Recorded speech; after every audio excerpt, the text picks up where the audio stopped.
Good evening, writers. Welcome to the next episode of our Minutia of Writing series. We're going to be talking about an even smaller concept than we did last time, the adjective and the adverb, the writer's bane. Of course, these words aren't inherently bad, it's just very easy to use them poorly and in ways that cause a lot of problems. One of the most common bits of writing advice you're going to get is to avoid repeating yourself, to avoid redundancy. Wait, a lot of the time this means avoiding using the same words and sentence structures over and over again to make sure your writing has variety and flavor and diversity, not boring. However, it's also important to avoid saying the same thing twice, just in different ways. And this is where adjectives and adverbs can get you into a lot of trouble. Adjectives and adverbs are commonly used to prettify a sentence. It's a bit of bad advice that's often repeated, that you have to make your prose ridiculous.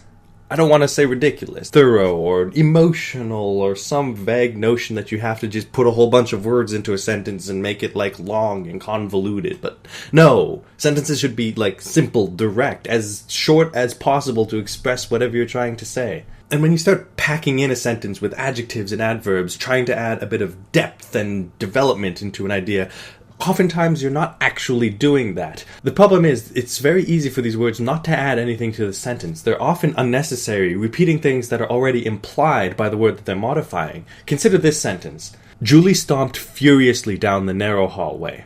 Why do we need to say furiously when that's just how people stomp? We don't have to mention that they're furious because they're stomping. If they're stomping, they're probably furious. Also, do we really need to point out that the hallway is narrow? Isn't every hallway narrow? Isn't that a fundamental part of the difference between hallway and not a hallway, whether or not it's narrow? The point here is, when adjectives and adverbs are carelessly chosen, they often create these redundancies, repeating things that are already expressed by your sentence without them. To make matters worse, if you start focusing on these adjectives and adverbs as ways to express meaning, you often tend to ignore nouns and verbs that you're trying to modify with these adjectives. Good word choice is essential to good writing, and your nouns and verbs are the ones you need to focus on. Good writing is understanding the difference between someone walking across the room and someone sauntering across the room. Good writers know that parapets are not ramparts, and no amount of adjectives or adverbs will bridge the difference between these things. Good writing is not about putting in as many adjectives and adverbs as you can. It's about using better verbs. It's about using precise nouns. Adjectives and adverbs are only useful when their qualities aren't implied by the words they're modifying. Consider, Michael slowly ran towards the stationary marching band.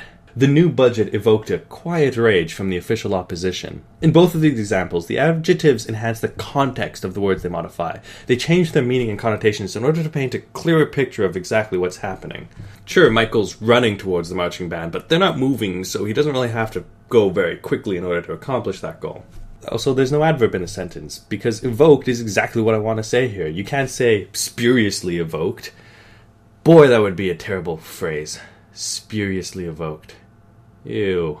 Now, this all boils down to a simple concept that in writing you have to be as concise and clear as possible, and you don't want to repeat yourself too often. If you say the same things over and over again and repeat yourself too often, the audience is going to get very exhausted about everything you're trying to say. Because if you repeat yourself super often, it doesn't really matter if you're making a good point or not. The only thing the audience is going to hear is that you're repeating yourself super often.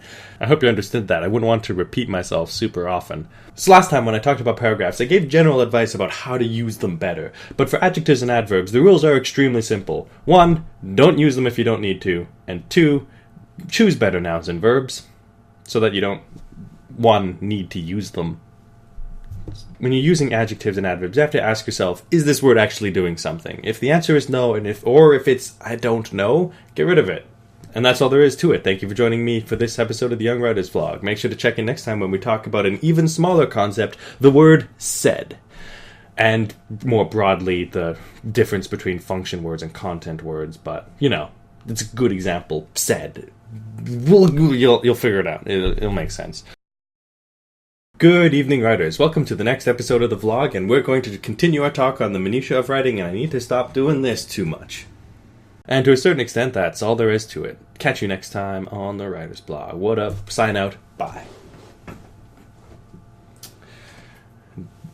Didn't have the wherewithal to actually fall off my chair. Didn't really have the leg positioning to make that happen. Could have fallen this way. But there's a door there. So I didn't want to.